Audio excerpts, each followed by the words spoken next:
মুখ্যমন্ত্রী মমতা বন্দ্যোপাধ্যায় দীঘার সৈকতে রয়েছেন। তিনি দেখছেন ক্ষতিগ্রস্ত এলাকা ঘুরে।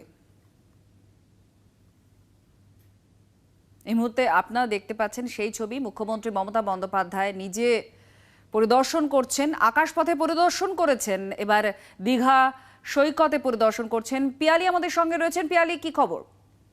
দেখো, তুমি জানো মুখ্যমন্ত্রী মমতা বন্দ্যোপাধ্যায় তিনি আজকে দুপুরে কিন্তু দীঘাতে পৌঁছেছেন এবং দুপুরে এসে তিনি একটা রিভিউ মিটিং করেন। এই মুহূর্তে মুখ্যমন্ত্রী মমতা বন্দ্যোপাধ্যায় তুমি জানো যে দীঘার যে সি বিচ সেটাও কিন্তু ব্যাপকভাবে ক্ষতিগ্রস্ত হয়েছে। বড় বড় যে সমস্ত সাইডে যে বিউটিফিকেশন ছিল সেইগুলো পর্যন্ত উপরে চলে এসেছে এবং তার পাশে একটি হোটেল ছিল, সেই হোটেলটাও ব্যাপকভাবে ক্ষতিগ্রস্ত হয়েছে। ফলে মুখ্যমন্ত্রী মমতা বন্দ্যোপাধ্যায় এই মুহূর্তে মুখ্য সচিবকে নিয়ে, আলাপন বন্দ্যোপাধ্যায়কে নিয়ে তিনি কিন্তু এই যে সি বিচ যেটা ক্ষতিগ্রস্ত হয়েছে সেটাকে কিন্তু তিনি পরিদর্শন করছেন। কোথায় কি রকম ভাবে ক্ষয়ক্ষতি হয়েছে সেই সমস্ত বিষয়গুলো কিন্তু তিনি রিভিউ করছেন। তুমি জানো যে মুখ্যমন্ত্রী মমতা বন্দ্যোপাধ্যায় গোটা জেলাতে কোথায় কত রকম ক্ষতি হয়েছে, এগ্রিকালচারাল হোক বা তার সঙ্গে সঙ্গে যে মৎস্য যে ফেরিগুলো রয়েছে সেগুলোতে কোথায় কোথায় ক্ষতি রয়েছে, কত বাড়ি ভেঙে পড়েছে, কত গ্রাম জলের তলায় চলে গেছে, সেই সমস্ত বিষয় বিস্তারিত রিপোর্ট কিন্তু আজকে নিয়েছেন জেলা এখানকার যিনি ডিএম রয়েছে তার কাছ থেকে। এবং আগামীকাল তিনি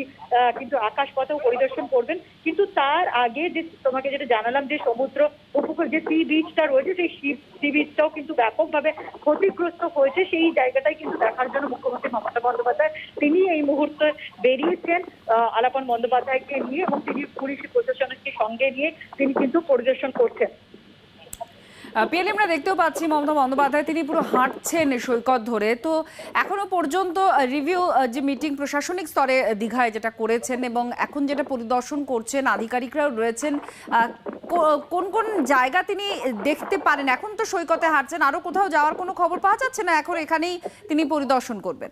দেখো, এখন স্থানীয়ভাবে তিনি এখানেই পরিদর্শন করবেন বলে মোটামুটি জানা আছে এবং আগামীকাল মুখ্যমন্ত্রী মমতা বন্দ্যোপাধ্যায় তিনি নিজেও যেটা জানিয়েছেন যে আগামীকাল তিনি আকাশপথে দীঘা, নন্দীগ্রাম এই সমস্ত এলাকাগুলো কিন্তু তিনি আকাশপথে পরিদর্শন করবেন। মূলত যে সমস্ত জায়গাগুলো একেবারেই জলের তলায় ঢুকে গিয়েছে, একেবারে জলের তলায় চলে গিয়েছে, সেই জায়গাগুলো তিনি পরিদর্শন করবেন এবং তার সঙ্গে সঙ্গে এই মুহূর্তে দাঁড়িয়ে সি বিচের যে জায়গাগুলো ক্ষতিগ্রস্ত হয়েছে তিনি ঘুরে দেখছেন। সেই জায়গা থেকে নির্দিষ্টভাবে যে আধিকারিকরা রয়েছে তাদেরকেও তিনি কিছু ইনস্ট্রাকশন দিচ্ছেন যে ক্ষয়ক্ষতিটা হয়েছে সেটাকে কিভাবে দ্রুত সারিয়ে তোলা যায়। কারণ এখানে যে ইলেকট্রিক পোস্টগুলো রয়েছে সেগুলো কিন্তু ক্ষতিগ্রস্ত হয়েছে।